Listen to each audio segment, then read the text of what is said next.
মৃত্যুশয্যায় থাকা এক ব্যক্তি তার পাশে থাকা লোকদের বললেন, আমার মৃত্যুর পর তোমরা আমার 3টা ইচ্ছা পূরণ করবে। প্রথম ইচ্ছা, আমার কফিনটা শুধুমাত্র আমার চিকিৎসকরাই বহন করবে। দ্বিতীয় ইচ্ছা, যে পথ দিয়ে আমাকে নিয়ে যাওয়া হবে সেই পথে আমার অর্জিত সোনা রূপা ছড়ানো থাকবে। আর আমার তৃতীয় ইচ্ছা হলো, আমার কফিনে যখন নিয়ে যাওয়া হবে তখন আমার হাত দুটো যেন বাইরে ঝুলানো থাকে। কথাগুলো শুনে লোকগুলো এর উপর ইচ্ছার কারণ জানতে চাইলেন।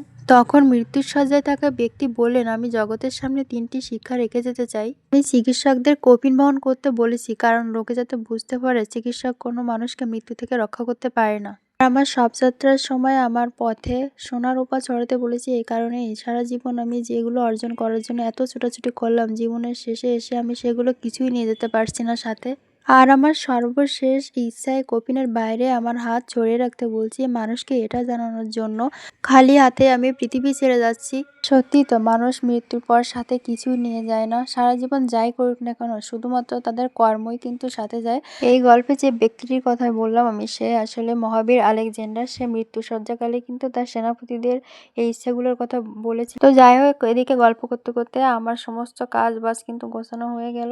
যদি গল্পটা ভালো লাগে কমেন্ট করতে কেউ ভুলো না।